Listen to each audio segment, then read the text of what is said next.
Next సెషన్లో మనం already international issues అనేవి చూసాం, నేషనల్ ఇష్యూస్ అనేవి చూసాం మనం.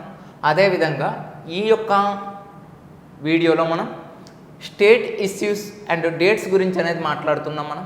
అంటే కొన్ని ఇంపార్టెంట్ డేట్స్ అనేవి మనకి న్యూస్లో వస్తుంటాయి. ఆ డేట్లో ఇచ్చేటువంటి థీమ్స్ ఏంటి అని, అలా మనకి April 18, April 22 అనేటువంటి 2 డేట్స్ కూడా మనకి ఇంపార్టెంట్. April 18 మనకు తెలిసిందే, వరల్డ్ హెరిటేజ్ డే అనేసి మనం చదువుకుంటున్నాం. April 22 కూడా మనకు తెలిసిందే, ఆల్రెడీగా ఎర్త్ డే అనేసి మనం ధరిత్రి దినోత్సవం అనేది చదువుకుంటాం. కాబట్టి ఆ 2 డేట్స్ కూడా మనకి న్యూస్లో అనేవి ఉండడం జరిగాయి. ఇక నెక్స్ట్ వన్ కొన్ని స్టేట్స్ అనేవి మనకి న్యూస్లో ఉన్నాయి. ప్రధానంగా స్టేట్స్ ఏంటి అంటే, ఒకటి మహారాష్ట్ర.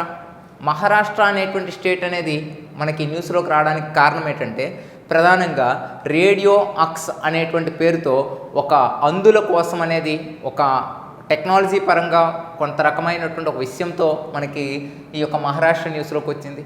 అంతేకాకుండా మతపరమైనటువంటి విషయాల్లో లౌడ్ స్పీకర్ల వినియోగం పైన నిషేధాన్ని విధిస్తూ కూడా మహారాష్ట్ర న్యూస్లోకి రావడం జరిగింది. అదేవిధంగా మనకి ఒక శంకుస్థాపన అనేది గుజరాత్లో జరుగుతుంది. అది ఇక ఆంధ్రప్రదేశ్లో మనకు ప్రధానంగా చూసుకున్నట్లయితే ఈ యొక్క అవినీతి మీద ఒక యాప్ అనేది ఏదైతే ఉంటుందో అది రూపొందించమని సీఎం అనేది ఈ యొక్క కరప్షన్ డిపార్ట్మెంట్కి అనేది మొట్టమొదటిసారిగా అవినీతి నిరోధక శాఖ అనేది ఆదేశించడం జరిగింది. అంతేకాకుండా మన యొక్క ఈ యొక్క టెలిమెడిసిన్లో ఇండియాలోనే నెంబర్ 1లో ఆంధ్రప్రదేశ్ ఉంది. కాబట్టి ఆంధ్రప్రదేశ్ న్యూస్లోకి వచ్చింది. జమ్మూ కాశ్మీర్ అనేది పథకాలకు సంబంధించినటువంటి ఒక యాప్ అనేది ఏదైతే ఉంటుందో ఆ యాప్తో అనేది న్యూస్లోకి వచ్చింది. ఇక రాజస్థాన్ అనేది మనకి ఏంటంటే ఇంటర్నెట్ సదుపాయాలకు సంబంధించినటువంటి ఒక విషయంతో రాజస్థాన్ అనేది న్యూస్లోకి వచ్చింది. మరి ఏంటి ఇవి న్యూస్లోకి వచ్చిన ప్రధానమైన అంశాలు, ఆ డేట్స్ గురించి అనేది ఈ వీడియోలో ఈ సెషన్లో అనేది మనం చూస్తాం. రైట్, అందులో ఫస్ట్ వన్ చూసుకున్నట్లయితే మహారాష్ట్ర అనేది అంటున్నాం. మహారాష్ట్రకు సంబంధించినటువంటి ఒక ప్రధానమైనటువంటి అంశం అనేది మనకి న్యూస్లోకి అనేది రావడం జరిగింది. కాబట్టి మహారాష్ట్రకు సంబంధించినటువంటి ఆ ప్రధానమైనటువంటి అంశం ఏంటనేది చూస్తాం. ఇక్కడ గుర్తుపెట్టుకోండి, మహారాష్ట్రకు సంబంధించి ప్రధానంగా అందుల కోసం అంటే ఎవరైతే మనకి ఈ యొక్క అంధులు అనేవాళ్ళు ఉంటారో ఆ అంధుల కోసం ఒక రేడియో అక్స్ అనేటువంటి ఒక పేరుతో ఈ మహారాష్ట్ర అనేది రూపొందించడం అనేది జరిగింది. ఈ రేడియో అక్స్ యొక్క ప్రధాన ఉద్దేశం ఏంటి తెలుసా? రేడియో అక్స్ యొక్క ప్రధాన ఉద్దేశం ఏంటంటే, ఎవరైతే అంధులు ఉంటారో పాపం వాళ్ళు చదువుకోలేరు, అలాంటి వాళ్ళకనేది పుస్తకంలో ఉండేటువంటి పాఠాలని ఆడియో రూపంలో అనేది కన్వర్ట్ చేయడమే ఈ యొక్క రేడియో అక్స్ యొక్క ప్రధాన ఉద్దేశం. అలా రేడియో అక్స్ పేరిట పుస్తకంలో ఉండే పాఠాలను అనేది ఎక్కడైతే మనకి ఆడియో రూపంలో కన్వర్ట్ చేసి అలా వినడం ద్వారా వాళ్ళు చదువు నేర్చుకోవడం అనేది జరుగుతుంది. అలా ఒక ప్రోగ్రాంతో మహారాష్ట్ర అనేది న్యూస్లోకి అనేది రావడం జరిగింది. నెక్స్ట్ ఈ వీక్లో మహారాష్ట్ర ఇంకా ఏంటంటే, ఏదైతే మనకి లౌడ్ స్పీకర్లు ఏవైతే ఉంటాయో, లౌడ్ స్పీకర్లు మత సంస్థల్లో అనేది మనకి ఈ లౌడ్ స్పీకర్స్ అనేది వినియోగిస్తూ ఉంటారు కదా.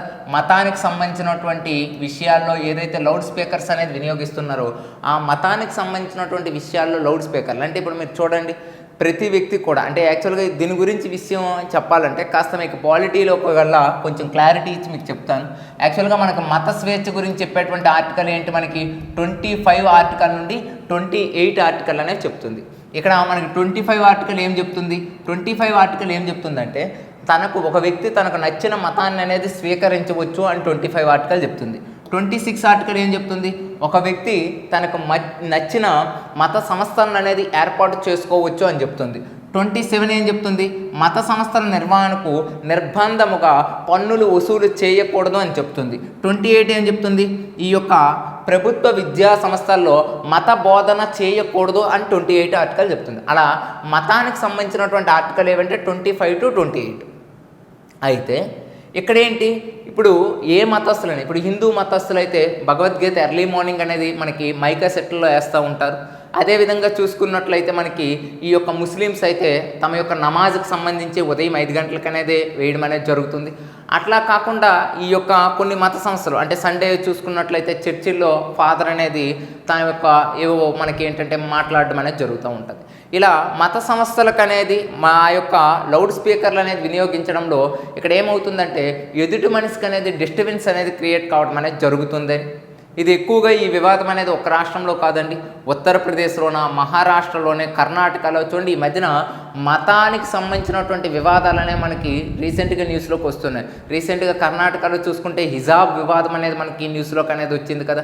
అలా మనకి ఈ మత సంస్థల్లో లౌడ్ స్పీకర్లు అనేవి ఎదుటి వ్యక్తికి అనేది ఇబ్బందిగా ఉంటాయి. ఇది అనేది మనకి ఒకసారి ఆలోచించండి, ఇది ఎంతవరకు కరెక్ట్ అంటే 25 ఆర్టికల్ ప్రకారంగా నచ్చిన మతాన్ని స్వీకరించవచ్చు, 26 ప్రకారంగా మత సంస్థను నిర్వహించుకోవచ్చు, అందులోని భాగమే లౌడ్ స్పీకర్లు కూడా ఏమంటే పెట్టుకోవచ్చు. కానీ ఇక్కడ ఆ మతస్థులకు సంబంధించినటువంటి వ్యక్తుల వల్ల వేరొకరికి అనేది ఎప్పుడూ కూడా ఇబ్బంది అనేది కలగకూడదు. మన మతాన్ని మనం గౌరవించాలి, పరమత సహనం అనేది ఉండాలనేదే కదా మన భారతదేశం యొక్క నినాదం అనేది.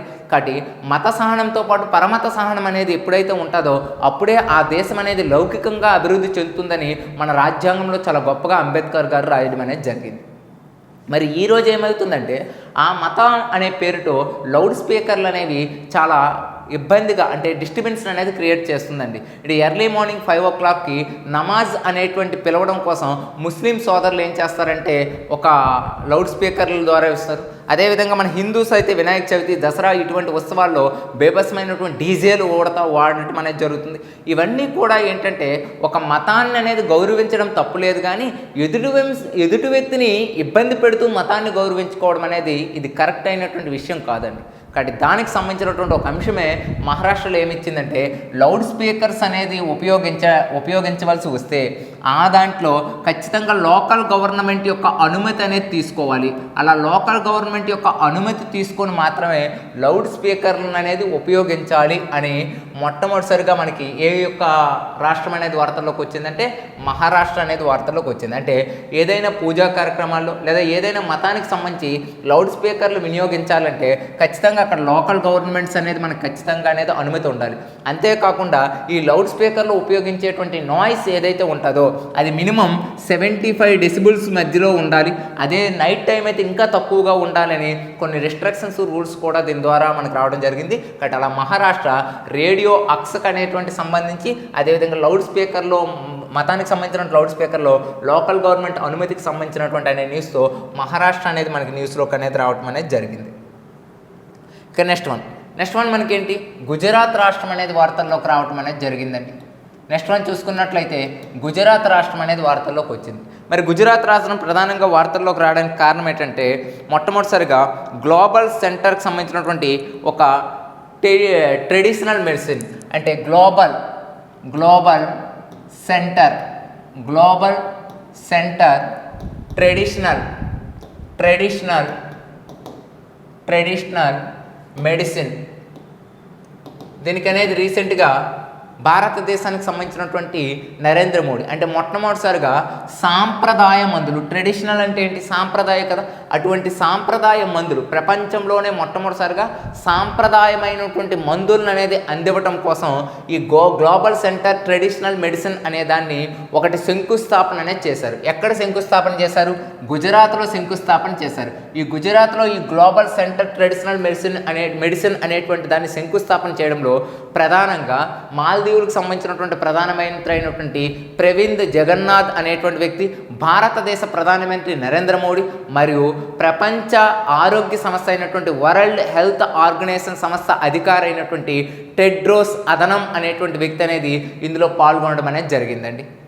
అదేవిధంగా టెడ్రోస్ అదనం అనేది మొట్టమొదటిసారి మన భారతదేశ పర్యటనలో భాగంగా గుజరాత్లో ఏ యొక్క ప్రక్రియలో పాల్గొన్నారంటే గ్లోబల్ సెంటర్ ట్రెడిషనల్ మెడిసిన్లో పాల్గొనడం జరిగింది. అయితే ఇదే సమయంలో మన యొక్క నరేంద్ర మోడీ ఆయనకి తులసీరామ్ అనేటువంటి ఒక పేరును కూడా ఇవ్వడం జరిగింది. అంటే అడిగే అవకాశం ఉంది కాబట్టి దాన్ని బేస్ చేసుకుంటూ మనం చెప్తున్నాం. ఇటీవల కాలంలో ఏ యొక్క అధినేతకు అనేది తులసీరామ్ అనే పేరు భారత ప్రధాని ఇవ్వడం జరిగిందంటే వరల్డ్ హెల్త్ ఆర్గనైజేషన్కి సంబంధించి. అయితే ప్రధానంగా వీళ్ళు ఏంటంటే ఈ వరల్డ్ హెల్త్ ఆర్గనైజేషన్ ఏదైతే ఉందో ఆ వరల్డ్ హెల్త్ ఆర్గనైజేషన్ యొక్క చైర్మన్ అయినటువంటి టెడ్రోస్ అదనం భారతదేశం యొక్క సేవలను అనేది కొనియాడుతూ ఈ యొక్క గ్లోబల్ సెంటర్ ట్రెడిషనల్ మిషన్కి అనేది మా వంతు సహకారం అనేది కూడా ఉంటుందని ఇటీవల కాలంలో హెల్త్ ఆర్గనైజేషన్ అనేటువంటి వ్యక్తి అనేది మనకి ప్రకటన అనేది చేయడం జరిగింది. ఇది గుజరాత్కి సంబంధించినటువంటి ఒక ఇంపార్టెంట్ విషయం అండి.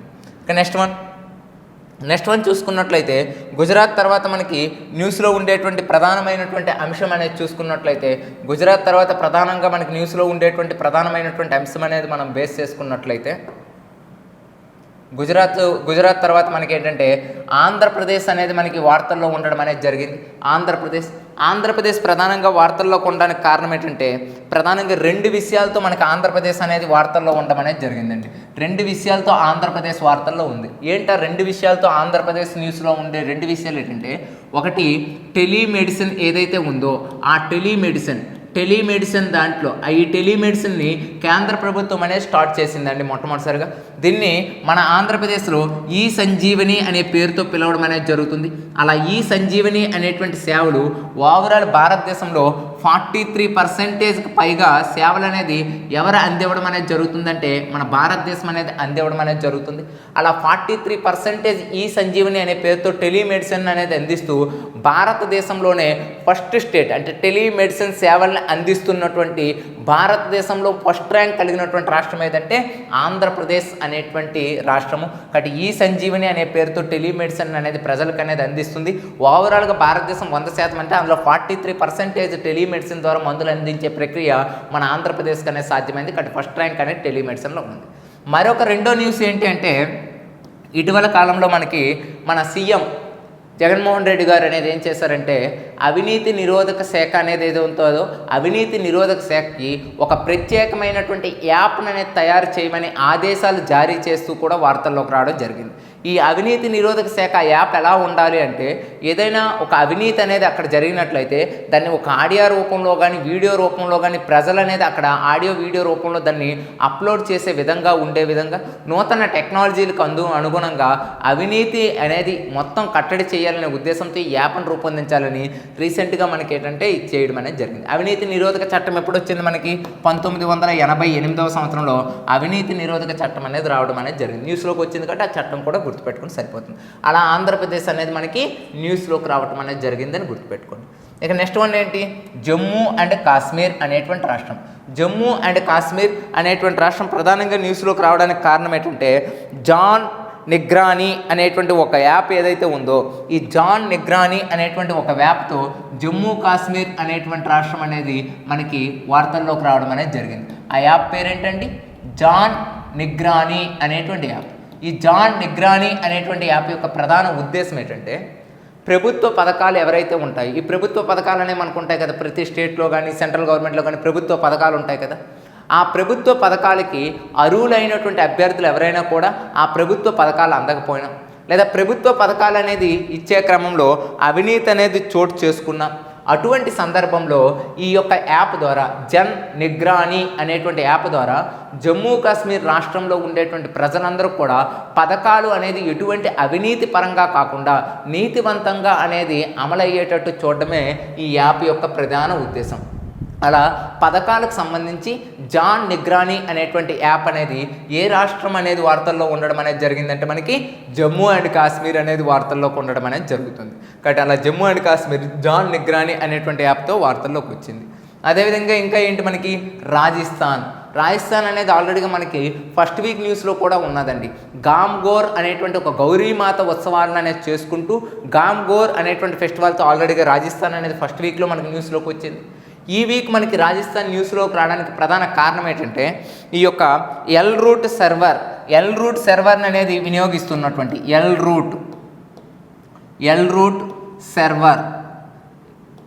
రూట్ సర్వర్ని వినియోగిస్తున్నటువంటి మొట్టమొదటి రాష్ట్రంగా రాజస్థాన్ అనేది ఉంది. అసలు ఎల్ రూట్ సర్వర్ అంటే ఏంటంటే, ఇది ఇంటర్నెట్ అనేటువంటిది ఏదైతే ఉంటుందో ఈ ఇంటర్నెట్ అనేటువంటి సదుపాయాలు ప్రజలకు ఇంకా వేగంగా ఇవ్వడం కోసం, అంతేకాకుండా కంటిన్యూగా ఇంటర్నెట్ అనేది వాడుకునేటువంటి ఒక సదుపాయాన్ని కల్పించేటువంటి ఒక రకమైనటువంటి సర్వీసే ఏంటంటే ఎల్ రూట్ సర్వర్ అనేది.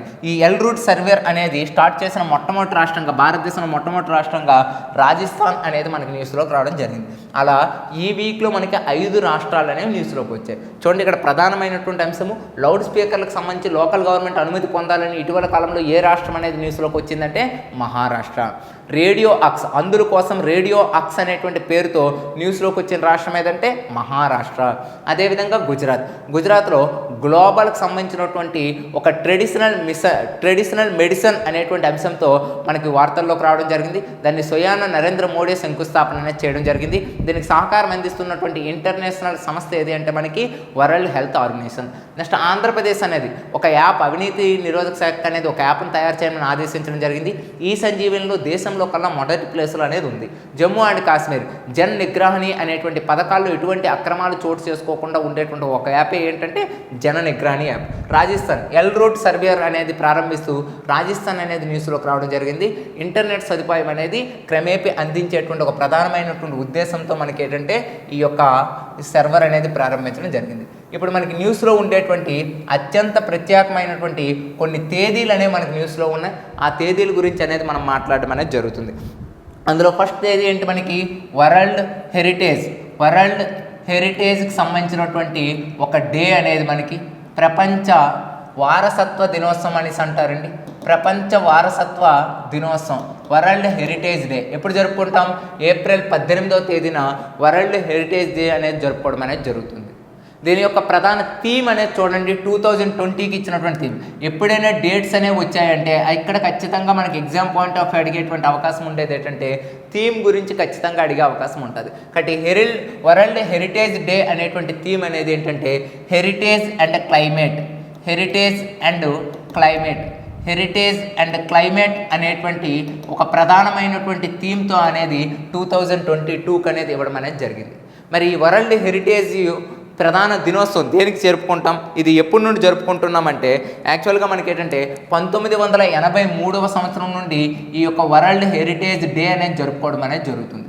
అంటే ప్రపంచంలో ఉండేటువంటి వివిధ దేశాల్లో ఉండేటువంటి ఏదైతే మనకి కొన్ని సాంస్కృతిక చెందినటువంటి కొన్ని ప్రాంతాలు అయితే ఉంటాయో వాటికనేది యునెస్కో అనేది గుర్తింపు లభించి ప్రజల్లో అవగాహన తీసుకురావడం కోసమే ఏప్రిల్ 18న వరల్డ్ హెరిటేజ్ డే అనేది జరుపుకోవడం అనేది జరుగుతుంది. అయితే ప్రధానంగా 1983లో ఈ డే అనేది మనం స్టార్ట్ చేసుకోవడం అనేది జరిగింది. ప్రధానంగా ఈ ఇయర్ ఇచ్చిన థీమ్ ఏంటంటే హెరిటేజ్ అండ్ క్లైమేట్ అనేది ఈ ఇయర్ మనకి ఇచ్చినటువంటి థీమ్. అయితే ఈ డేని స్పెషల్గా నిర్వహించేటువంటి సంస్థ ఏది అంటే మనకి యునెస్కో అనేది నిర్వహించడం అనేది జరుగుతుంది. ఆల్రెడీగా యునెస్కో గురించి మీకు ఆల్రెడీగా అవగాహన అనేది ఉంది. ఎందుకంటే ఫస్ట్ వీక్లో యునెస్కో గురించి మనం బాగా మాట్లాడుకోవడం అనేది జరిగింది. చెప్పండి, యునెస్కో అంటే ఏంటి? మనకి united nation economical scientific and cultural organisation అని చెప్పుకున్నాం. దీని యొక్క హెడ్ క్వార్టర్ గురించి కూడా మనం మాట్లాడుకోవడం అనేది జరిగింది. అదేవిధంగా యునెస్కో ఫస్ట్ వీక్లో ఎందుకు వార్తల్లోకి వచ్చింది? భారతదేశంలో 3 ప్రాంతాలను అనేది యునెస్కో అనేది గుర్తింపు అనేది లభిస్తూ మనకి వార్తల్లోకి రావడం జరిగింది. ఒకటి ఏంటి? అందులో మన ఆంధ్రప్రదేశ్లో లేపాక్స్లో ఉండేటువంటి వీరభద్రస్వామి ఆలయం టెంపుల్, నెక్స్ట్ మేఘాలయలో ఉండేటువంటి ఒక రూట్ వే బ్రిడ్జ్ అనేది, అదేవిధంగా చూసుకున్నట్లయితే మహారాష్ట్రలో ఉండేటువంటి ఒక రాతి శిల్పాలు అని ఈ మూడింటిని కూడా ఏప్రిల్ ఫస్ట్ వీక్ కరెంట్ ఈవెంట్స్లో యునెస్కో తమ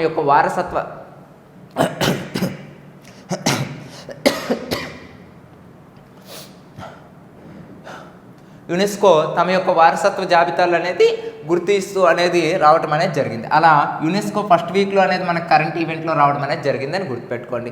అటువంటి యునెస్కో ద్వారా నిర్వహిస్తున్నటువంటి ఒక డే మనకి ఏంటి అంటే మనకి ఈ యొక్క వరల్డ్ హెరిటేజ్ డే అనేది యునెస్కో వార్తల్లో అనేది రావడం జరిగింది. ఇది మనకి ఏప్రిల్ 18కి సంబంధించినటువంటి important current event. Next April 22.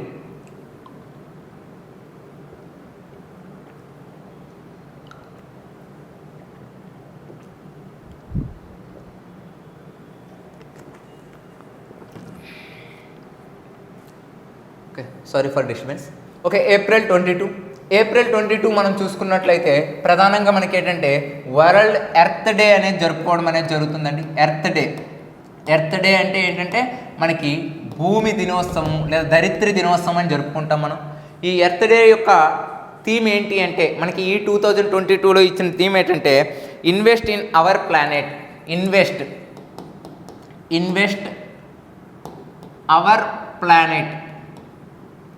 Invest our planet అంటే మన గ్రహం మీద పెట్టుబడులు పెట్టండి అనే ఒక థీమ్ అనేది ఈ యొక్క సందర్భంగా ఇవ్వడం జరిగింది. 2022 థీమ్ అనేది ఇన్వెస్ట్ అవర్ ప్లానెట్, మా గ్రహం మీద పెట్టుబడులు పెట్టండి అనేది. అయితే ప్రధానంగా మనకి ఏంటంటే రీసెంట్గా అనేక ప్రాంతాల్లో నేల కాలుష్యం అనేది ఏర్పడుతుందండి. అటువంటి నేల కాలుష్యం అనేది మనకి తగ్గించి ప్రజల్లో నేలలకు సాయిల్కి సంబంధించినటువంటి అవగాహన కార్యక్రమాన్ని, ప్రజలకు అనేది నేలలకు సంబంధించినటువంటి ఉండేటువంటి సంబంధాన్ని ప్రజల్లో అవగాహన కల్పించడం కోసం ఈ డే జరుపుకుంటారు. అదేవిధంగా మనకి ఈ యొక్క సస్టైనబుల్ డెవలప్మెంట్ గోల్స్ మనం చెప్పేటప్పుడు ఎర్త్ ప్రపంచ ధరిత్రి యొక్క సదస్సు అనేది జరిగింది. అది ఎప్పుడు చెప్పగలరా? 1992 ప్రపంచ ధరిత్రి సదస్సు అనేది జరిగింది. ప్రపంచ ధరిత్రి సదస్సు అనేది ఎప్పుడు జరిగింది అంటే మనకి 1992 సంవత్సరంలో అనేది జరిగింది. ఎక్కడ జరిగిందో చెప్పగలరా? ఎక్కడ జరిగిందో అంటే మనకి ఈ యొక్క బ్రెజిల్లో రియో జెనీరియోలో అనేటువంటి ప్రాంతంలో, బ్రెజిల్లోని రియో జెనీరియో అనే ప్రాంతంలో ఈ ధరిత్రి సదస్సు అనేది 1992లో జరిగింది. మొట్టమొదటిసారిగా ఇది భూమిని కాపాడుకోవాలి అనేటువంటి ఒక ప్రధానమైన ఉద్దేశంతో బ్రెజిల్లో 178 దేశాలు అనేది పాల్గొని ఈ సదస్సును నిర్వహించడం అనేది జరిగింది. ఇందులో ప్రధానంగా కొన్ని అంశాలు కూడా డిక్లరేషన్ అనేది చేసుకోవడం జరిగిందండి. అందులో ఒకటి ఏంటంటే కన్జర్వేషన్ ఆఫ్ ద బయోడైవర్సిటీ, అంటే ఏదైతే మనకి జీవ వైవిధ్యం అనేది ఉంటుందో ఆ జీవ వైవిధ్యాన్ని అనేది రక్షించాలి. Next conservation of the conversation of the environmental, అంటే పర్యావరణాన్ని పరిరక్షించాలి అని. అదేవిధంగా ఎజెండా 21 నెక్స్ట్ వన్ ఏంటంటే ఈ యొక్క ఎజెండా 21 తర్వాత మనకి ఏంటంటే ఈ యొక్క ప్రిన్సిపల్ అనేసి అంటారు. అంటే ఈ సందర్భంగా ప్రపంచ ధరిత్రి దినోత్సవ సందర్భంగా ఒక 21 ప్రిన్సిపల్స్ అనేది ఇచ్చారు. ఆ ప్రిన్సిపల్స్ అనేవి ఏంటి అనేసి. నెక్స్ట్ వన్ ఏంటంటే కన్జర్వేషన్ ఆఫ్ ద ఫారెస్ట్, అడవులను సంరక్షించాలని. ఇలా ఒక 5 అంశాలకు సంబంధించినటువంటి ఒప్పందాలు అనేవి ఏ యొక్క సమావేశంలో జరిగాయంటే ప్రపంచ ధరిత్రి సదస్సులో అనేవి జరిగాయి. ఈ సదస్సు ఎక్కడ జరిగిందంటే బ్రెజిల్. దీని యొక్క ప్రధాన ఉద్దేశం ఏంటంటే భూమి యొక్క రక్షణ, పర్యావరణానికి సంబంధించిన రక్షణ. ఇది సస్టైనబుల్ డెవలప్మెంట్ టాపిక్లో మీకు రావడం అనేది జరుగుతుంది. సస్టైనబుల్ డెవలప్మెంట్ ఎవరైనా మీరు విన్నట్లయితే 1992 ప్రపంచ ధరిత్రి సదస్సు గురించి ఇది మనకి ఇంపార్టెంట్. ఇది మనకు ఈ యొక్క వీక్లో ఉండేటువంటి important dates and important states అనేవి. ఇంటర్నేషనల్ ఇష్యూస్ అనేవి చూసాం, నేషనల్ ఇష్యూస్ అనేవి చూసాం, అదేవిధంగా స్టేట్ ఇష్యూస్ మరియు ఇంకా చూసుకున్నట్లయితే మనకి ఇవి మనకి డేట్స్ అనేవి చూసాం. చాలామందికి డౌట్ వస్తుందండి, సార్ మీరు sports point of view issues అనేవి కవర్ చేయడం లేదు అనేసి, లేకపోతే ఇంకా కాస్త ఇంపార్టెంట్ విషయం మీకు చెప్పాను కదా, స్పోర్ట్స్లో చాలా ఇంపార్టెంట్ విషయాలు ఏవైనా వస్తే అవి నేను కవర్ చేస్తాను. పర్సన్స్ ఎవరైనా వస్తే ఆటోమేటిక్ ఈ వీక్లోనే మనకి నీతి ఆయోగ్ చైర్మన్ అనేది రాజీవ్ కుమార్ గారు మారిపోవడం జరిగింది. కొత్త ఆయన అనేది రావడం జరిగింది, సుకుమార్ అనేటువంటి. అలాంటి పర్సన్స్ ఏదైనా వస్తే నేను ఖచ్చితంగా అది ఇంపార్టెంట్ అనుకుంటే నేను ఖచ్చితంగా అనేది నేను చెప్పడం అనేది జరుగుతుంది. ఒకవేళ ఆ వీక్ మిస్ అయినా నెక్స్ట్ వీక్లోనైనా అది వస్తుంది. ఇప్పుడు రీసెంట్గా వింబుల్డన్ టెన్నిస్ నుండి మనకి ఏంటంటే రీసెంట్గా రష్యా పైన నిషేధం విధించడం జరిగింది. ఇవన్నీ ఉన్నాయండి. న్యూస్లో ఉండే ప్రతి విషయాన్ని కూడా నేను పరిగణలోకి తీసుకుంటా. కానీ మన సిలబస్కి అనుగుణంగా ఏముంది, ఎగ్జామ్ పాయింట్ ఆఫ్ వ్యూ ఏం అడుగుతాడు, వాటిని తార్కికంగా తీసుకుంటూ మాత్రమే మీకు నేను అందివ్వడం జరుగుతుంది. స్పోర్ట్స్ పాయింట్ ఆఫ్ వ్యూ ఒకటి, ఎగ్జామ్ పాయింట్ ఆఫ్ ఇంపార్టెంట్ అంటే అది ఖచ్చితంగా నేను ఎక్స్ప్లెనేషన్ అనేది చేస్తాను. కాబట్టి ఇక్కడ అర్థం చేసుకోండి, అన్ని విషయాలు ఇవ్వడం అనేది ఇక్కడ ప్రధాన ఉద్దేశం కాదు. అన్ని విషయాలు మీకు ఇవ్వాలంటే డైలీ కరెంట్ అఫైర్స్ చేస్తే బాగుంటుంది కదా. కానీ డైలీ కరెంట్ అఫైర్స్ ఒక హాఫ్ అన్ అవర్ చేయడం, అది బిట్స్ రూపంలో చూసి చదవడం, ఇది ఎలా ఉంటుందంటే కాస్త క్లమ్జీగా అనేది ఉండడం అనేది జరుగుతుంది. కాబట్టి మీకోసం ఏం చేస్తున్నామంటే 2 hours సెషన్ అనేది, అది ఓన్లీ సండే. మీకు తెలుసా కదా, సండే వీడియో అప్లోడ్ అయ్యేసరికి 12-1 అవుతుంది. అంటే నేను ఎర్లీ మార్నింగ్ వచ్చి ఈ వీడియో అనేది చేసి మీకు సండే వేడివేడిగా అప్లోడ్ చేయడం అనేది జరుగుతుంది. కాబట్టి మీరు బాగా ఉపయోగించుకోండి. అదేవిధంగా చిన్న అనౌన్స్మెంట్ అనేది కూడా చేస్తున్నానండి, అది నా తరపున. మీకు ఎవ్రీ సమ్మర్ హాలిడేస్, అంటే బేసిక్గా నేను కాలేజ్లో వర్క్ చేస్తూ ఉంటాను కాబట్టి నాకు సమ్మర్ హాలిడేస్ అంటే కాస్త సరదా. కాబట్టి ఈ సమ్మర్ హాలిడేస్ అనేది ఆల్రెడీ నాకు మ్యాక్సిమం టుమారో నుండి మ్యాక్సిమం. కాబట్టి ఈ సమ్మర్ హాలిడేస్ ప్రకారంగా ఎవ్రీ సమ్మర్ హాలిడేస్లో కూడా మనం ఏంటంటే ప్రోగ్రాంలు అనేవి కొన్ని చేస్తూ ఉంటాం, ఫ్రీ ప్రోగ్రాంలు అనేవి కొన్ని చేస్తూ ఉంటాను నేను. కాబట్టి ఈ యొక్క సమ్మర్లో కూడా మ్యాక్సిమం నేను కొన్ని సబ్జెక్టుల మీద మీకు కొన్ని వీడియోస్ అనేది అందివ్వాలనుకుంటున్నాను. కాబట్టి అది కూడా టుమారో నుండి నేను అనేది ఖచ్చితంగా ప్లాన్ ప్రకారంగా ఒక 1 month లేదా అంటే మ్యాక్సిమం కొంతవరకు అయితే రన్ చేయగలమండి. అంటే నాకు బిజీగా లేనంత వరకు కూడా నేను రన్ చేస్తూనే ఉంటాను. కాబట్టి ఎప్పుడు ఆగుతామని కాదు, ఒక సబ్జెక్ట్ అనేది ఏదో తీసుకువెళ్దాం.